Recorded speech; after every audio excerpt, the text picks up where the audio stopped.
Boom, dropping in, coming back in. We usually flex in a nice little transition, try to do like a little bit of greeny teasing on ESPN, but today we're just raw dog cutting it in, coming in, getting ready with the hoop season finale coming up on Sunday. We're going to finish this whole deal by breaking down sort of where everybody sits in the standings and some of the games to look forward to as we wind down the season. But I wanted to be a bit of a romantic and share with you guys a season in review that I put together. It's going to be a little different than anything we've done before. For our visual audience, this will be great. For our listening audience, I might have to explain a little bit more. So hopefully the context I've added does a good job of making sure that everybody's got what they need, you know? All right. So without further ado, my love letter to the 2023-2024 NBA season.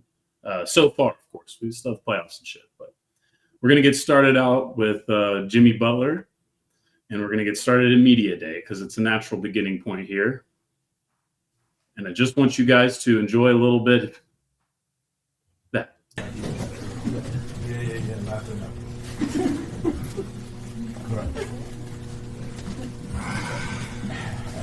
Questions? Right out of the mic. From Milli Vanilli this year. No emo. What's wrong? So first of all, now we all have to look at this man in that haircut every single time we open any sort of NBA app, any sort of team official, like anybody who uses the official Media Day pictures on their apps or whatever, which is almost everybody. That's just what we look at. And then secondly, a Milli Vanilli reference in 2024 or 2023 at the time.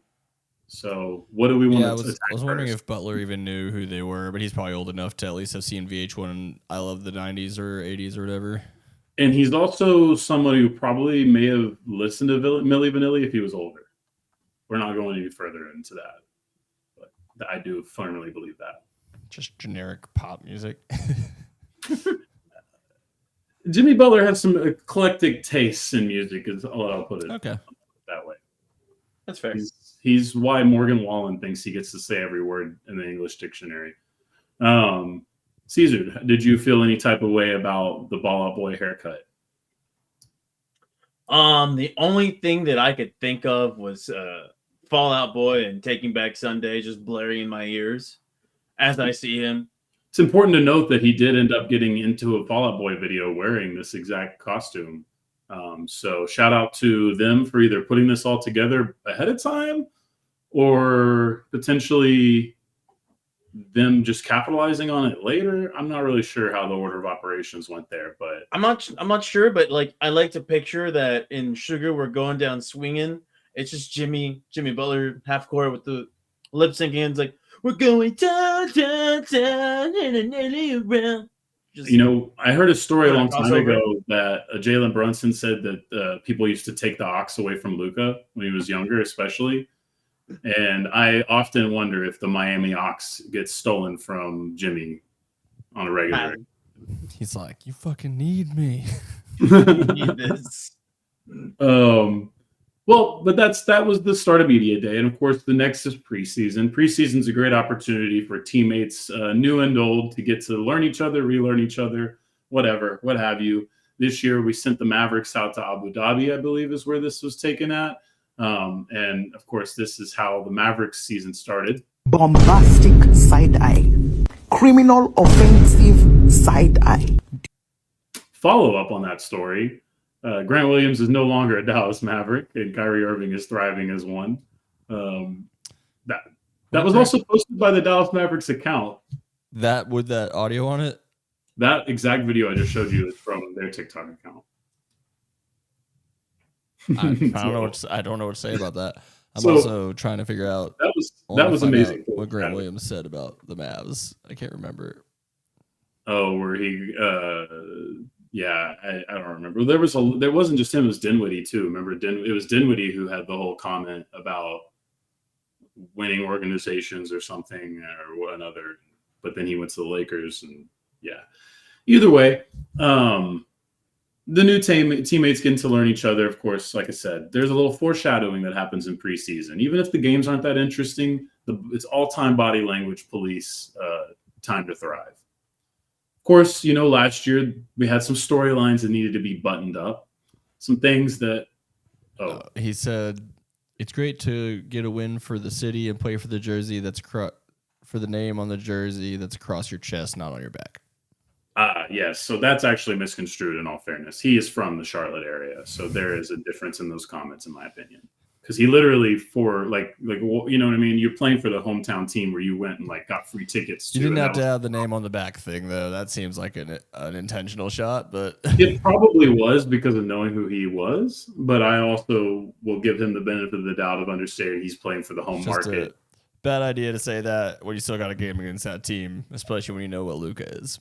They played them. They played them last night, and everybody was yelling "fuck no" every time Grant Williams shot the ball. So that's how business goes. And so, like I said, some court stories that we had to get going. Of course, not always the basketball court. That's wonderful. Unfortunately, there's no sound on that one, so that one just had to be muted for. Definitely gonna need an explanation of what was going on there. I have no idea what that is. So John Morant, as we remember, was in a little bit of trouble throughout the 2022-2023 campaign, and then he was suspended to start this one. He came back, ended up getting injured. He missed the rest of the season after that. Well, he's also, it was in court for a potential aggravated assault, I believe was what the charge was, and there was a young man who he fought on a basketball court. This case has been dismissed as of, I believe, yesterday, actually. And stand your ground policy, whatever. Was it? Yeah, I was gonna say, was it a criminal or a civil trial? It was civil, I believe, actually. So was it dismissed or settled out of court? No, actually, I guess it would be criminal. Damn, I didn't look that up. That's smart. I was so busy looking for. There was different testimony that was really funny. I took the lamest part that I just thought was funny, with them showing how to pass a basketball properly, because apparently that's where this all started, was getting checked in the face. Yeah, it's a criminal trial, but the judge said self-defense, so we're good. Okay, that's why. And then essentially there was another part where he was being interviewed, and she was like, "So you and your team just had these expensive pieces of jewelry?" Like, she's being suspicious to him, and he was like, "Yeah, I'm an NBA player." It was an amazing clip. So I'm sorry I couldn't find that one, or I stopped looking. I was a little too busy. But either way, but hey, as the new season begins, new storylines unfold. You guys, we're celebrating wrestling. It's a big moment for wrestling. Storylines are a big part of the draw for wrestling. So, of course, it's the NBA, wrestling. There's a lot of crossover fans, a lot of crossover love here, a lot of crossover behavior, in my opinion. That's right. Of course, the biggest storyline of this season started, or at least early season, started in a particularly spicy manner.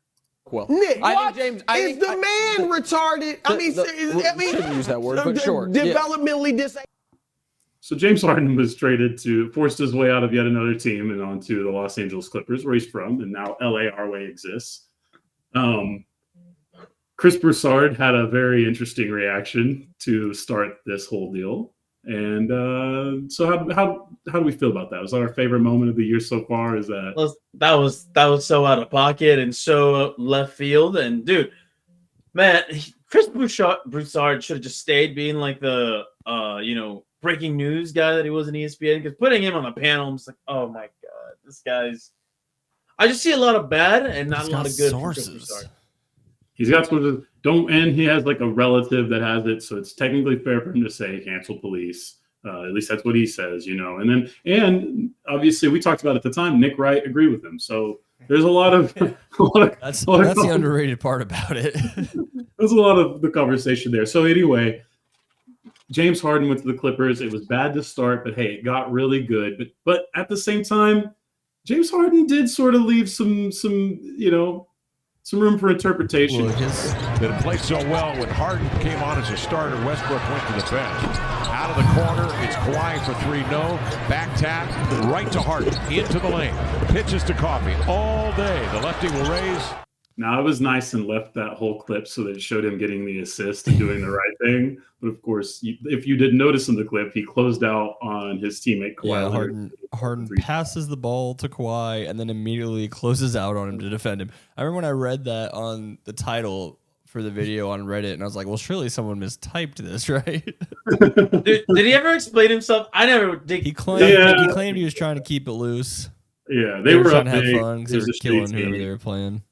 Yeah, I ultimately Which just included I that have to because believe that because it's the only thing that actually makes sense. It's the most obvious explanation because otherwise it's just he literally had a stroke that only lasted a half of a second.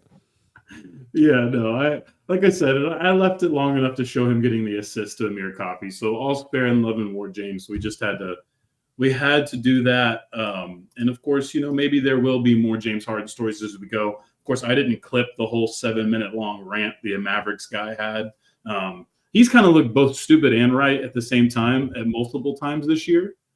So you remember the Mavericks like broadcast guy ended up having the whole rant about Harden go viral. Oh, Brian Damaris.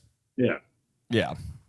So yeah, I didn't put him on here. He's both looked right and really right and really wrong in the time since him saying all that stuff. So it's been fun to see how Quick that's fun fact: Brian Damaris was part of the broadcast.com sale. He worked for them when Cuban sold them. That makes sense. I see. And he's pretty decently known in the Dallas improv / stand-up scene. No, all right. Well, Two fun maybe he's facts for you about Brian Damaris. maybe he's funny. I don't know. Hasn't But- broken big. Yeah. Well, Most he people don't. he broke big. He broke big on that viral clip. Let's see if we can get another one. Trying to be the new Dale Hansen, yeah. Basically, Which absolutely so- hilarious. Just to derail you for a second, absolutely hilarious that Dale Hansen somehow turned into the guy on Ellen being like, "I'm sensitive about these things." But continue. It's always that kind of typecast, I feel like. But yeah, so we debuted some new things in the NBA this season, including the IST. Victor? Oh. Well, there's some debuts to get to. Hold on, let's not get too excited. But first, we got to talk about the IST. We got to talk about Adam Silver's revolutionary way to make you care more about basketball in November. Yeah, this was November. Than It's a good football. sign. Yeah, exactly. Powell, George, Caldwell Pope is on him. Paul George, this could tie it. Oh, gee! Of all times to get it! So we got to debut the courts in that. We got a really close game between two good teams, and of course we got. I feel like I just stared at an eclipse. My Yeah, eyes hurt. I debated going through and cutting up like video from every really obnoxiously awful court, but I just did. My laziness ended up saving you. So there you go. PG also recently hit a game winner. So I'm being fair. I'm picking on people and being fair at the same time, right?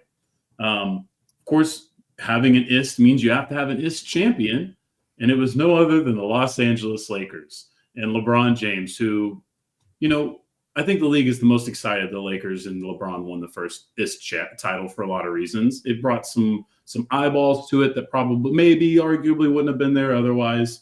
It brought some a traditional program to it. It's not like it was the Charlotte Hornets that won this thing.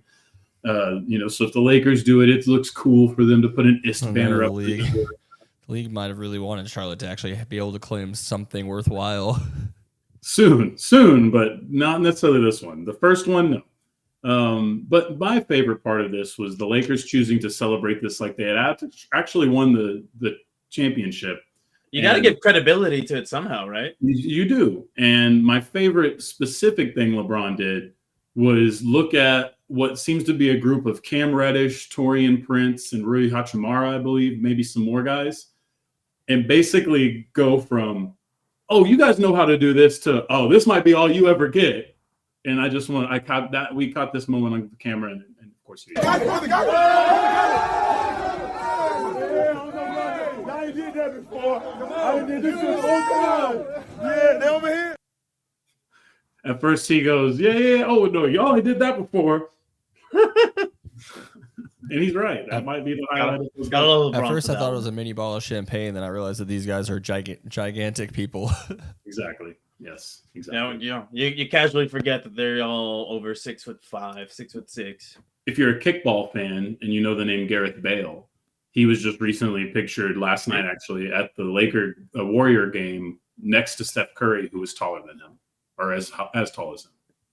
So not to derail this, but there was a moment where I remembered how big NFL players was, and it was at WrestleMania. Jason Kelsey and Lane Johnson hopped into the ring, and they're by these jacked wrestlers, and you're like, wow, you're bigger than them. Like, you tower over them. And I think we forget how big these professional athletes can be. Absolutely. One second. Time out, gentlemen. My family is calling my attention. Continue the segment. I'll be right back. Some guy's trying to buy a car off of us. Oh, fair enough. Go make that money. Okay. Keep 100. Boom. Yeah. I will hop right back in. Y'all continue. Just jump in whenever. All right. Yeah. So the beauty of the season is that every new year we get to watch our new rookies grow a little bit. And of course, we also get to see last year's rookie. Walker was headed back down right here. He gets dunked on. He's right in that space. And giddy up. Yeah, and he's just saddling up right there on Walker Kessler. Walker's trying to get to the other end of the court. It's a dangerous play. And Duran hangs on because most players do that, so they don't come down on him. Boom. Little piggyback ride for you guys. We're always excited. Hilarious. As you can hear Thurl Bailey start to talk about before that clip cuts, it's kind of like most guys let go so that doesn't happen. Jalen was like, no, let me specifically make sure this happens. So shout out to Jalen Duran. Both Walker Kessler, Jalen Duran missed some time this season, didn't get to see them completely progress, but they combined for that clip and we thank them for it. We also got to introduce ourselves to the new class of rookies. Couple to specifically begin with.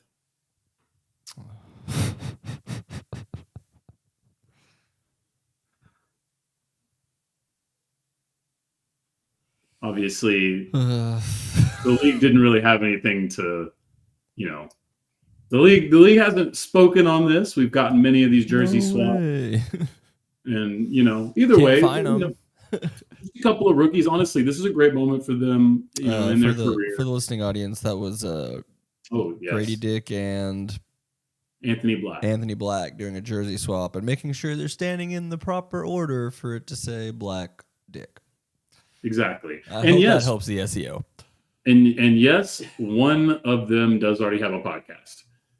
Of course, I would be remiss to talk about this rookie surprised class. that not both of them have a podcast. Anthony Black's got to step his game up. I don't know how Grady Dick got there before. I can't believe any under 30 NBA player doesn't have something running right now. Step your game up, right? So, of course, I would be remiss to mention this rookie class without mentioning a very special rookie, even though he may or may not care too much about the unwritten rules of the game. For the San Antonio Spurs to get the win.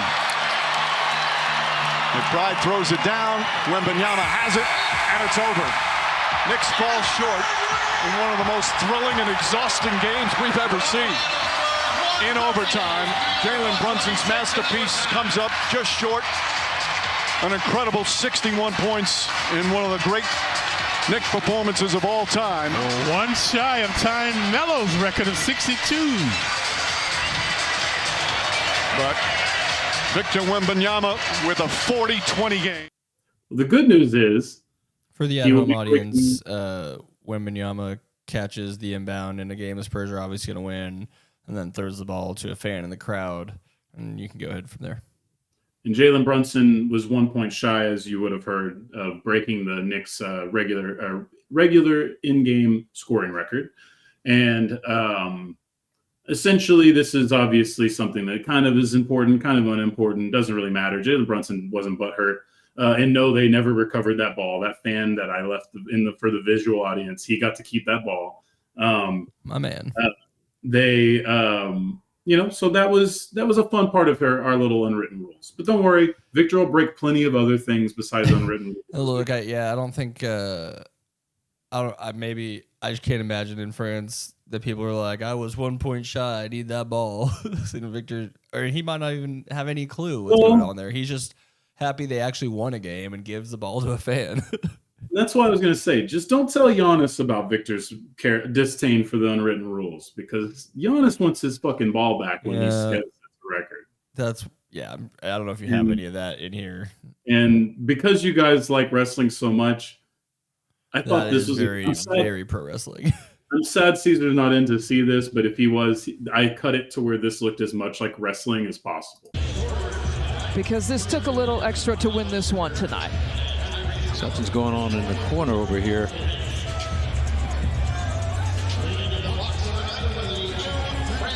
And the Pacers, if there is Giannis. Giannis going to the locker room. Going. And Giannis comes back out of the tunnel. I heard it may have something to do with the game ball. Giannis wants the game ball, and I think the coach for the assistant coach for the Pacers maybe make sure he's going to get it.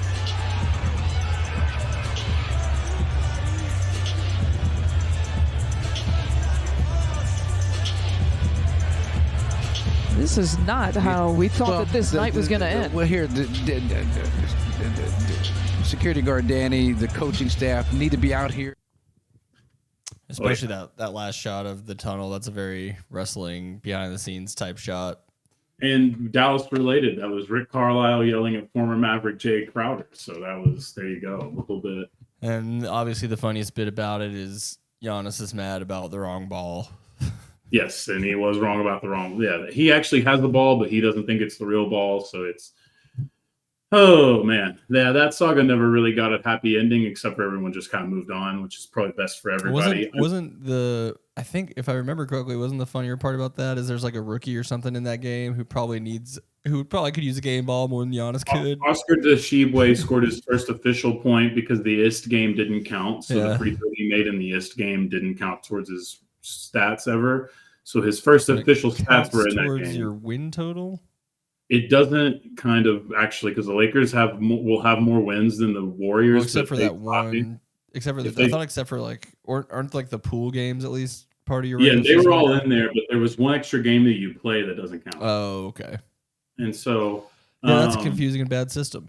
Yeah, and so the Lakers will actually, I think, will finish with one win more than the Warriors if they tie. But the Warriors would get home court advantage because of the tiebreaker, even though they would have one more win technically. Very funny system that they created. My second thing, and unfortunately Caesar's not here for this, but the WWE. Is this the most WWE moment in NBA history now? Of course, the other one I would bring up. Malice in the Palace. Malice in the Palace is a little too on the far side there. So that's a little too much attitude there. The Clippers Rockets tunnel game. Clippers Rockets tunnel is probably the only other category candidate here, I would think. And that would probably be my bet because the alleged laser sights. Again, we're talking about the severity level of what potentially may or may not have happened. Alleged. Well, allegedly may or may not have happened. So, I think it's safe to say if that's not the most WWE moment, the Clippers Rockets secret passage certainly should be. But Giannis wasn't the only person frustrated early this season. Is it bad? And Kawhi with 8 points tonight, 3 of 5 from the floor. It is only 3. Excuse me for a second. Pops on the mic. Stop all the booing and let these guys play. It's got no class. It's not who we are. Knock off the booing. Pop telling the fans to lay off Kawhi Leonard. But that's not San Antonio. Well, I don't believe I've ever seen that. I've seen a number of college coaches. And I had to let that linger because, of course, Pop saying that did increase the booze. Yeah, of course it did. So, unfortunately, Pop, Can't imagine any other coach being allowed to do that in the middle of a game. No, that's what, like, as you're hearing, they're talking about college coaches have done that. I've seen, like, Jim Boeheim used to do that, where he would just yell at Syracuse's people. But, yeah, that's very funny. Coach K, I've seen Coach K grab the mic, but, yeah, never seen it in pros either. But he's got to just... Why are we still booing Kawhi, guys? I got over it. You can get over it, too.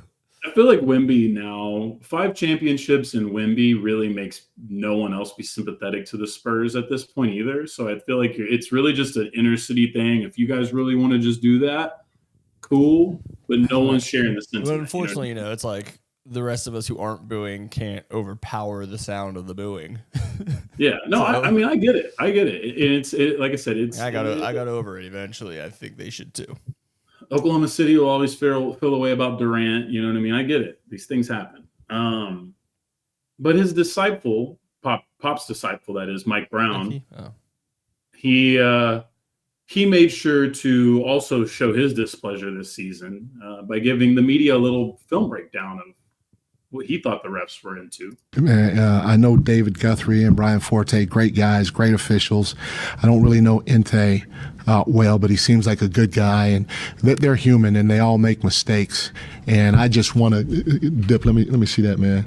I just want to show you guys why I got kicked out of the game right here. Absolutely legendary status. Absolutely legendary. Of course, the ref stuff like that is why I don't know if I can't remember if we talked about this. The MLB removed the strike zone from like the iPads that the players had in the dugout because they were tired of them complaining. I heard your bit. Yeah, hilarious. That's incredible. I love this. This is one of my favorite things of this whole NBA season. Absolutely, and this is the story, and so it continues on. He was not the only coach that was upset. It looked like he shot 23 free throws in that fourth quarter. What did you? Thank you, Doug. That's outrageous. What happened tonight? This is completely BS. This is shame. Shame for the referees, shame for the league to allow this. 23 free throws for them, and we get 2 free throws in the fourth quarter. Like, how to play the game. I understand respect for all stars and all that, but we have star players on our team as well. How's possible that Scotty Barnes, who is all-star caliber player in this league, he goes every single time to the rim with force and trying to get to the rim without flopping and not trying to get foul calls. He gets 2 free throws for the whole game. How's that possible? How are you going to explain that to me? They had to win tonight?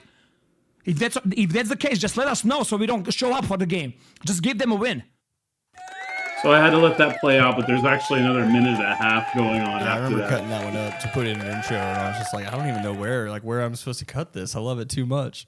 I cut it at the part where I felt like he got redundant with it, but ultimately yes. So one of my best friends in this world is Doug. He listens to this stuff, so I've got another clip to get used for the rest of my life.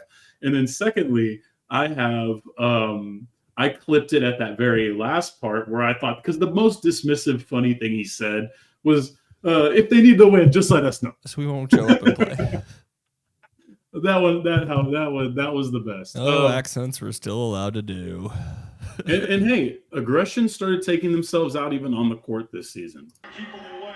Those are 2 drives to the basket for Oubre that the Sixers thought was contact. Now, the lip readers have been doing a good job of trying to figure out a lot of things this year. I've got some great clips coming up that'll highlight that. They believe that Kelly Oubre said, use a bitch, use a bitch, use a bitch. Did you clip off the half-baked? Fuck you, fuck you. You're cool. Fuck you, I'm out. So I have not heard exactly what Kelly Oubre said. It does not look like use a bitch. We'll never get confirmation, no. But I can certainly tell you, if you watch that clip over at the very end, you will see Nick Nurse directly look some official in the eye and deliver a very mighty fuck you from the depths of his soul. An undeniably unmistakable fuck you. I'm not a lip reader, but that one I got. Of course, some coaches, they don't choose the profane way to handle things. They get their hands a little dirty themselves. The foul, I'm telling you, from a coach's perspective, Taylor Jenkins feels that the Lakers are bullying his team. And he talked about it before the game. And yeah, there was contact there. There's no doubt about it. Wow. Jenkins on the court. That's the technique. That's the kind of coaching I like. Who I don't know who number 12 is that like was smart enough to like, oh, I got to run into this coach to make sure I get the tech. Yeah, that'd be Torian Prince, a very funny individual for that as well. The opposite of the Mike Tomlin getting on the field and tripping a guy, where he's like on the court and is like, oh shit. This is good. Honestly, I thought, hey, good stance. It was a good stance. It was quick thinking. He's trying to cut off his angle. Show not shout coaching. That's the next generation. We don't do just disciplinarian shit anymore. We go out there on the court and we show kids how to do it. Of course, All-Star Weekend came to give us a great distraction from the NBA refereeing saga. Well, it tried at least. Is that the fan recording yelling? No, that looks like somebody edited it after. Okay, I was like, that's good timing. Unfortunately for our listeners, you're missing Jaylen Brown's failed attempt at the dunk contest, which was recorded by a fan and looks hilarious compared to the actual version, which he failed on national television and looks like a failed dunk there. This angle, 10 out of 10 fail. So just find that wherever you want. Look, the NBA got the message. They may have not admitted it. They may have said some things, but the NBA got the message. The fouls started coming down and the dunks started coming up. So I present to you, gentlemen, gentleman. Down in Georgia. Turnover time taken by Johnson. He's going to go all the way and throw it down. And one. Wow, what a way to start the game for Atlanta. He literally almost jumped over Austin Reeves, but that's some way to start the ball game. And only had one shot attempt in that first half. Another turnover for Utah. Edwards gets it back and threw it down.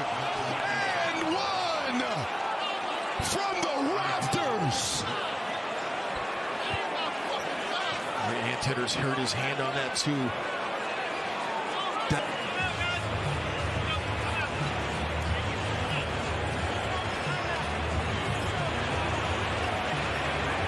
Immediately looked down at his hand after the dunk. Beautiful, beautiful things. I just realized that's the first time I noticed on that Edwards dunk that he's like using his left hand to wrap around Collins at the end of it there. Exactly. All the best dunks have a little extra flavor, if you know what I mean. That was amazing. Happened on the same night. And if you're listening again, we're talking about Anthony Edwards dunking over John Collins and Jalen Johnson dunking over Austin Reeves. Of course, the great thing about the media and all the coverage we have on this is that we got a view from the donkey and the view for the dunker. And this is two different individuals talking about two different dunks, but again, we got different views. Here's Austin Reeves' view on his posterizing, being on the other side of a poster. It would be negligent not to ask you, Austin, about. See, this is why I don't like you. I know. I'm a good reporter. What happened on that first play?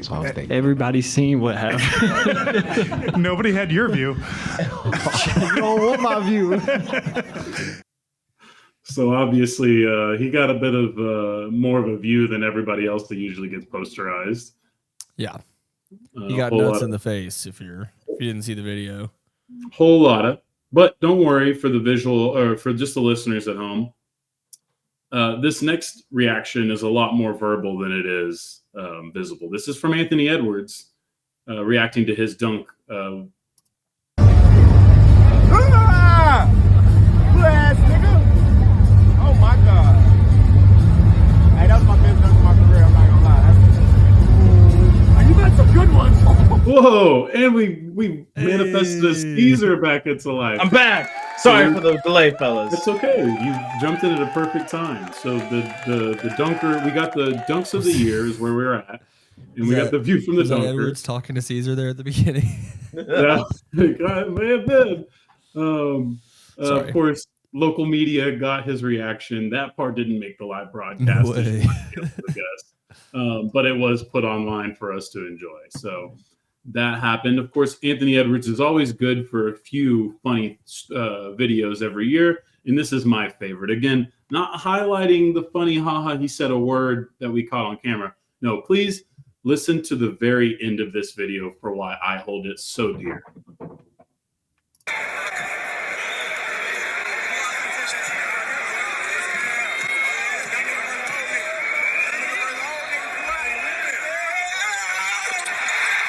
That primal, yeah, straight from the depths of Kevin Garnett himself. I just appreciate everything about Anthony Edwards. I hope he continues down this path. I just, there's some other stuff that happened with Ant this year that we're not going to endorse on the program either way. But I'm sure that some people will watch this and be like, hey, there was some other funny things that he did. You called a 32-year-old man old. He did call, he did, but unfortunately in basketball, that's the way the shit works. So either way, that was a very fun little clips, and thank God that we mic the rims, right? The rim mics catch so much now. I know why they don't, but it'd be great if they took a page from the WWE and had floor mics that actually picked things up. Yeah, well, it already picks up too much. Especially if you listen to a game in headphones like I do a lot, we'd lose some of the white players pretty quickly. You hear a lot of swear words in an NBA broadcast now. Actually, kind of surprised how much they get away with without getting shit on by censors. But anyway, Carmelo Anthony was great at that, by the way. Yes, Carmelo. You could hear that. Fuck out of here. Of course, ESPN had their annual tradition of picking a young superstar in a small market and trying to talk his way out of there with Zion Williamson. Unfortunately, this time a lesson was learned. Do not make enemies with the Pelicans social media. That's not what you want to do. Because unfortunately, that was Kendrick Perkins. That's Kendrick Perkins?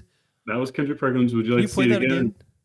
Do not make enemies with the Pelicans social media. That's not what you want to do. Is he 400 pounds? He's enjoying. Holy crap, that's awesome. You just don't normally see someone go that full out. He was a big dude as it was, but I always against that. Shaq had to actually slim down recently because it's actually really hard to get old like that. Oh but, yeah, it's gotta be terrible on your back and your heart. You got a couple more years of pulling that off, but hey, eventually the doctors. I thought it was Killer Mike at first. Goddamn. Of course, this is what Perk, or part of what Perk was referring to. Now, this man was a bona fide scrub. He can't play. No disrespect whatsoever, but I'm sorry to tell everybody the truth. The man cannot play the game of basketball. He has small hands. He can't catch the ball. He's got bad feet. He can't really move, even though he's mobile. Doesn't really know what he's doing. Doesn't have a post move that he puts to memory that he can do 2 times in a row. He has no game whatsoever. Plays no defense. Doesn't have the heart, the passion, or anything that comes with it. That was perfect. I'm glad that we got y'all's reaction with that as well. I got nothing. I got no real thoughts or care about the New Orleans organization, but for that alone, I'm into it. Yeah, honestly, right? Shout out to those probably guys. the most relevant thing that's ever come out of that organization, honestly. For now, and so hopefully they play some playoff basketball and change that. But unfortunately, I think I'm we gonna have to take my shots. Well, I would have to agree at this point. But hey, a new season. We've talked about new. There was still some classic storylines running. Caesar, don't worry. I threw some WWE mentions that you missed, but it's okay. They were all for you. They'll be here if you want to circle back. The classic storylines, as the WWE has gotten back into, a couple of those happened, like an old man making history again. Organizations he's played for, his teammates, and the next generation. It's been absolutely brilliant to sustain excellence over 21 seasons, and it doesn't come without incredible work and the support of your family. And there's the react. What a moment for the James gang.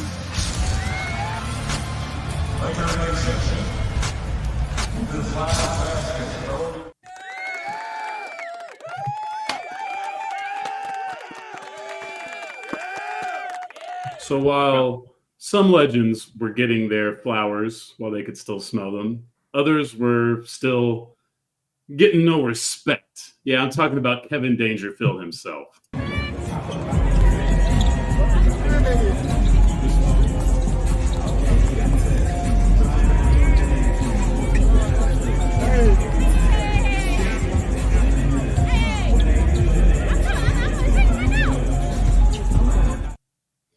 Unfortunately, I only have the a very cheap generic Microsoft editor, so I couldn't really get you that better quality there. But at the same time, unfortunately, Kevin Durant learning the Miffles, also some local Miffles making a name for themselves. The guy has a podcast. Yeah, she's not actually from around here. Oh, okay. Well, Guy, either way, one of them is and one of them isn't. I can't remember the way that worked, but one of them has a podcast. And so we have to shout him out, and wherever, if anyone ever found out about that or found his actual podcast, and if they got any traction, I don't know if anyone. I assume that was the entire point, but I know they came up with some fake bear trap story, but So either way, our friend died, and he always called Kevin Durant a bitch, so that means we're gonna call him a bitch for him. Even if they staged it, we got content out of it, and we thank you. So, of course, there is one other big storyline still unfolding. A classic dynasty still fighting to preserve the glory years. Oh, yes, of course, I'm talking about the Golden State Warriors. And, of course, who else would you talk about with the Golden State Warriors? Well, you would talk about Steph Curry. But if you're not talking about Steph Curry, you're talking about this guy. This ain't that. Clay and McDaniels going out of here, and then all of a sudden Gobert comes in, and Draymond's like, no. Yeah, it's chill out. And then Draymond, he headlocked Gobert there, so. So you want to talk about WWE? That's WWE right there. The broadcast coming out of nowhere for the sleeper hold. Yeah. Oh my God. The worst broadcast by a mile. The Warriors, literally, you'd act like they get shot in the head if they say one critical thing about the Warriors on a live broadcast. Like, it's literally the worst I've ever heard in any sport. Was that a Warriors broadcast? I thought it was an NBC. It's NBC Sports. It's their local affiliate is NBC Sports. So yeah, that's how Draymond Green's season started. Got Gobert in a straight sleeper hold, and they're like, and Draymond's like, calm down. Oh yeah, no, trust me, Draymond's. Just watch these clips and try to figure out what side Draymond's really on, because it's a difficult one.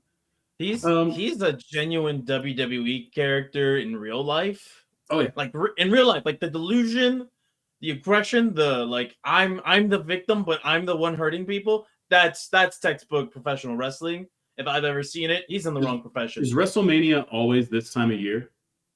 It's always in April. Yes. That's a problem. They need to adjust that, because I'm telling you, the NBA players would be there. They would show up in a heartbeat if there was some big time shit in the NBA offseason.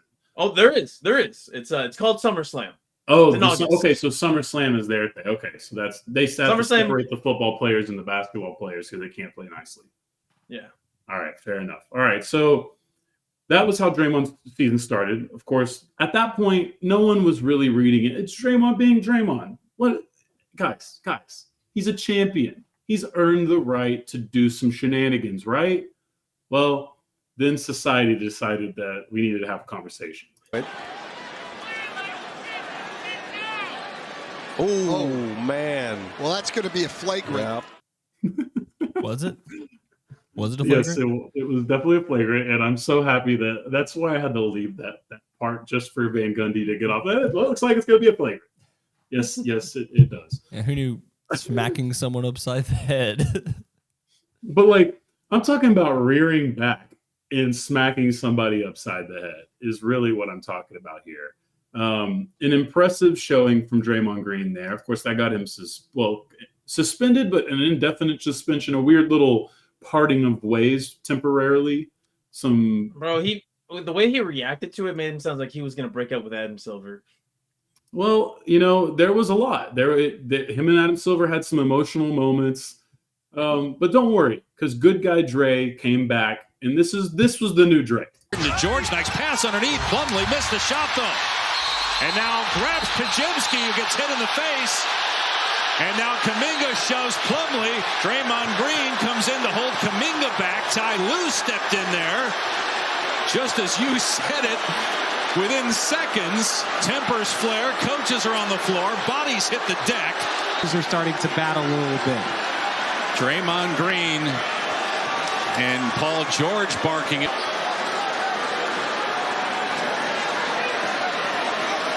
got fouled. So I understand why Plumlee's upset. Second of all, I didn't see Podziemski get hit. I'm not sure what those hand signs are supposed to mean. So he went from breaking up a fight, being the good guy, to at some point looking at them and doing the gagging sign, like he's like, I'm gonna murder you. And then eventually when he's just sick, when he's just staring, he's just 4 rings, 4 rings, 4 rings, pussy, 4 rings. That's what he's saying. So there you go. Need Big Shot Rob to come talk to Draymond about how many rings you need to have before you start bragging. Well, look, I hear you, but don't forget that this is Draymond Green's world and we're just living in it. Because if you thought he was done, oh, brother, he was not done. The Warriors are in a thick playoff race that we're going to talk about in a moment.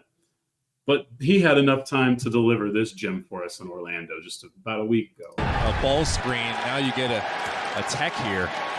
Draymond's going to get a tee after Wiggins got the foul. So if you got a field goal, the free throw, and a technical free throw, Draymond's got to be careful here. Yeah. You're already down Kuminga. Well, Steph got 1 tee early. Steve just took a timeout. Yeah.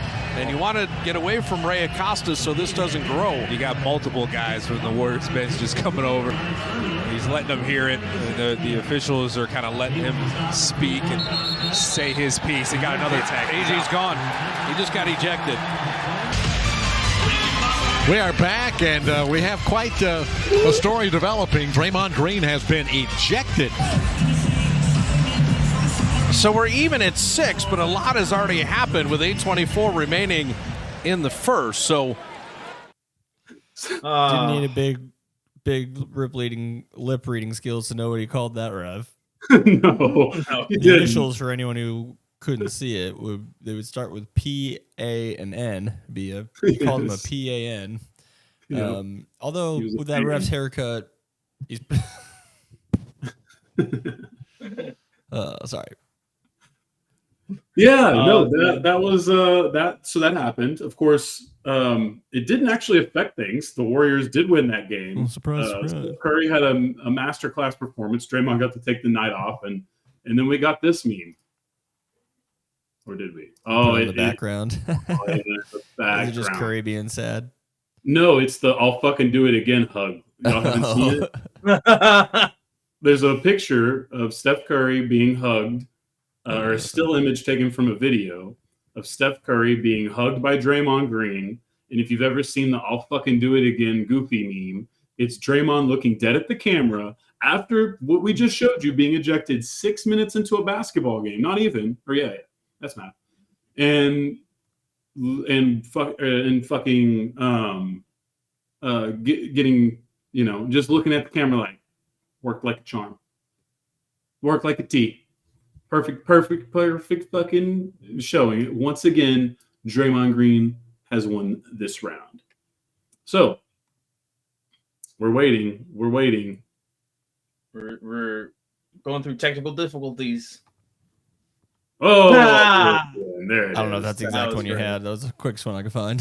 No, that was perfect. I had a different one without the text, but that one looks actually funnier, so I like that. But this was going to tease us into standings talk, but unfortunately we have one more thing to go. But the Warriors are not doing so badly, and if you love 80s movies and nostalgia, you'll notice Steph Curry reacting to the Houston Rockets taunting them with said Warriors come out and play. Warriors come out and play. Yes. Ooh. Beautiful.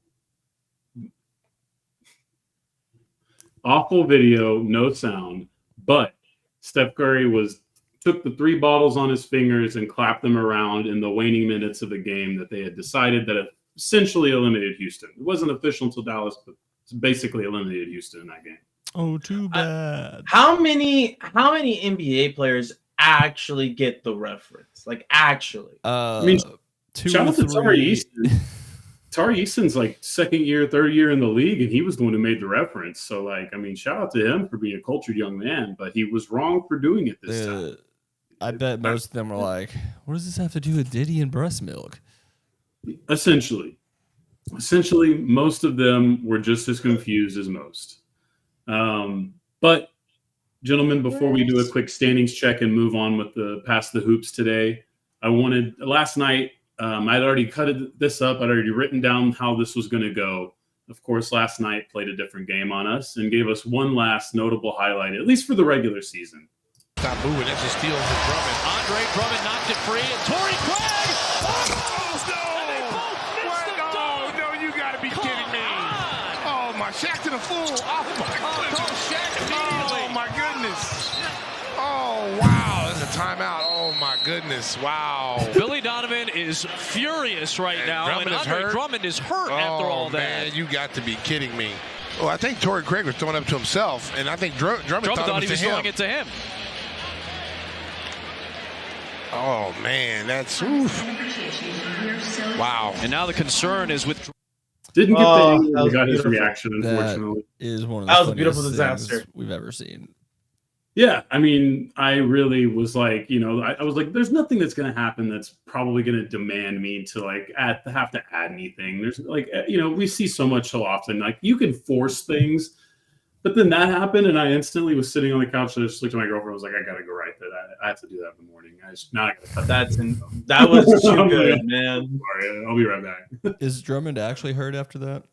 He did, yeah. He did get a little ankle injury because of that. That's unfortunate. It's also important to know that Torrey Craig had not played most of this season, so there's a little chemistry issue there.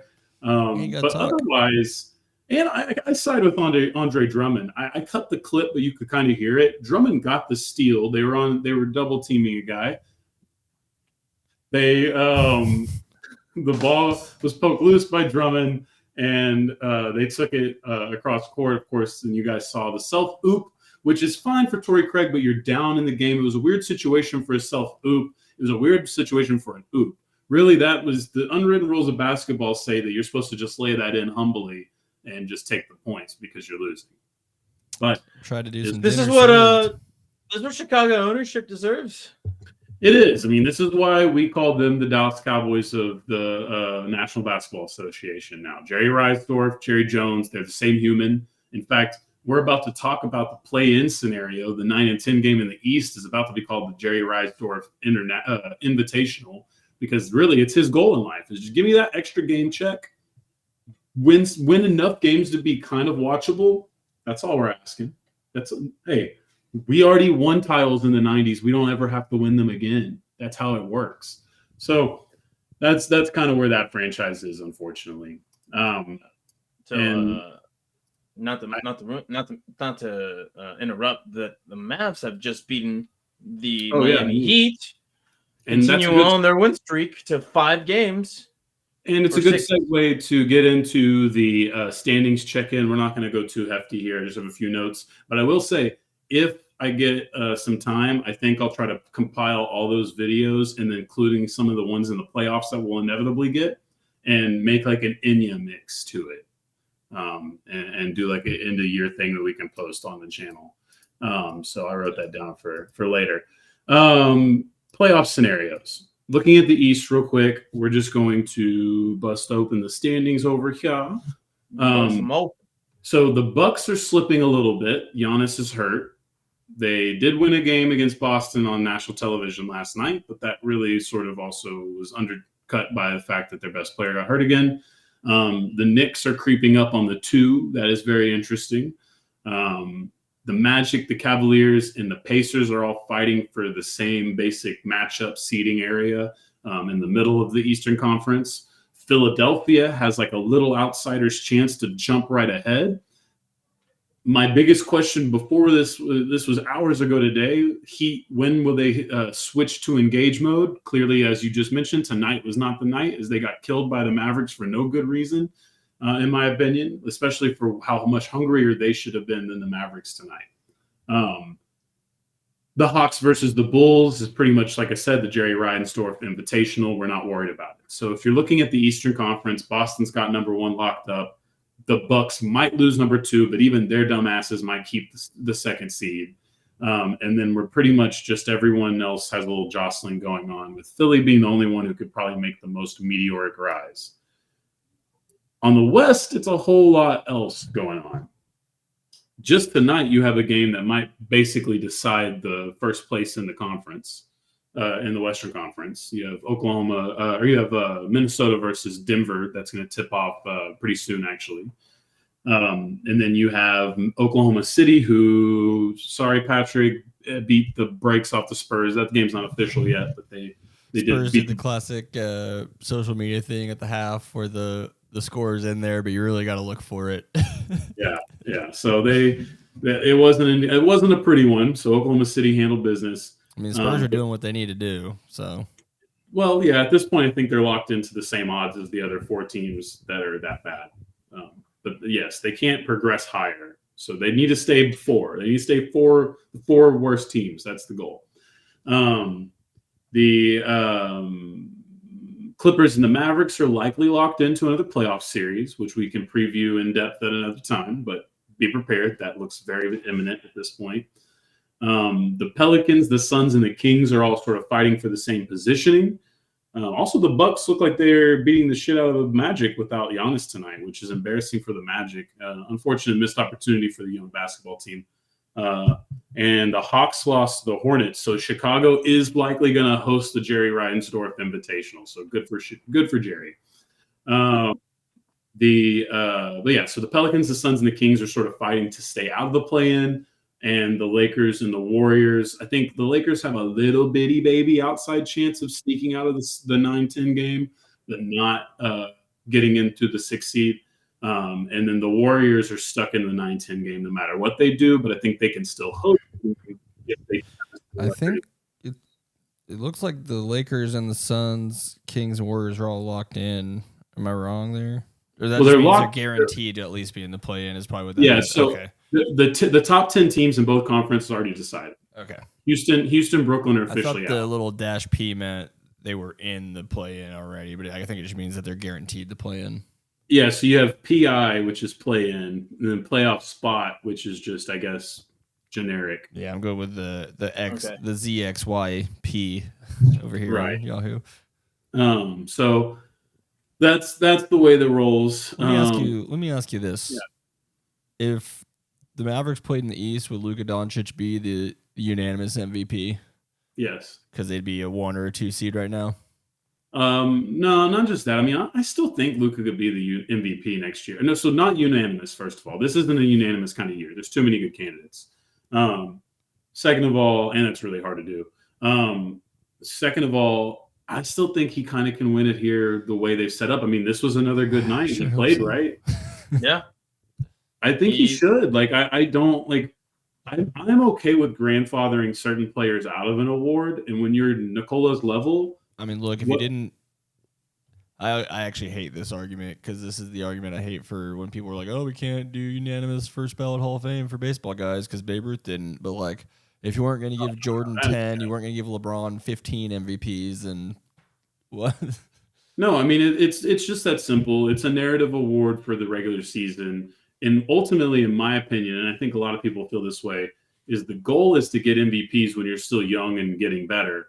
But the ultimate desire is to trade the MVP consideration for finals MVP consideration. You know what I mean? And all NBA, I guess, maybe. To some extent. Financially, yes. But ultimately for the positionless basketball, but for shit talking reasons, for the GOAT statuses, that's what they care about is finals MVPs eventually more than MVPs. And so that's just a part of the argument. So if Luka wins the MVP this year, I would expect Nikola to get the second finals MVP of his career kind of thing, you know. But there's other people, you know, the Boston Celtics would like to have a ring. They've more than put together a team that might be worthy of it. So we'll see. Does that mean Kawhi Leonard gets to be in the GOAT conversan, or there will be people who put Kawhi in the GOAT conversation because I was ready for it up until he started just missing so much time. I mean, he is in there for as far as like if whoever you want at their physical prime. I got a hard time picking against that physical freak. And honestly, this year we've seen a lot of the kind of Kawhi that you would talk like that about too. But he may not even be playing in the playoffs. Like we still don't even know where his injury situation is today.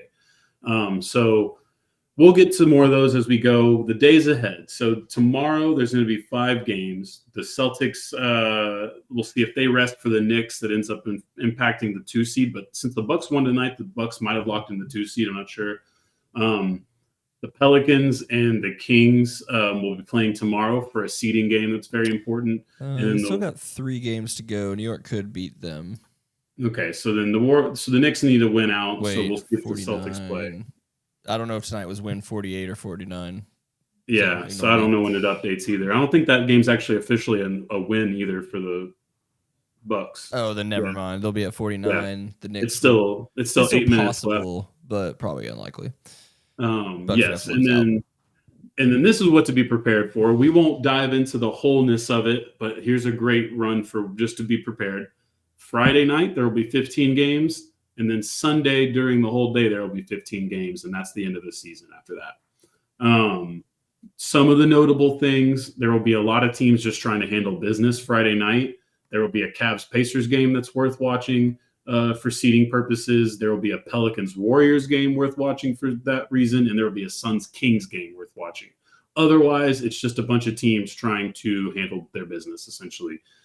And then I didn't even write down any notes for the Sunday games because everything is so tight and everything could fluctuate so much in the 2 days before that. There was no fucking point. So that's essentially the way to look at it. Enjoy some playoff hockey. Enjoy a little baseball because the games are going to be a little more sporadic on the days wise. But when they do happen, you're going to get butt blasted with some basketball. Hell yeah. The way I like it. Just like Diddy likes it. Ooh, Diddy did it. Oh, no Diddy. Diddy did it. Bethke did it. What? He did the segment. Shout out to Chaz NBA, Legends, Bleacher Report. There's all these different YouTube people I stole those clips from. We do good journalism here. If I remember, I'll tag them in the description. In the words of the late Kid Craddock, if you steal from me, you've stolen twice.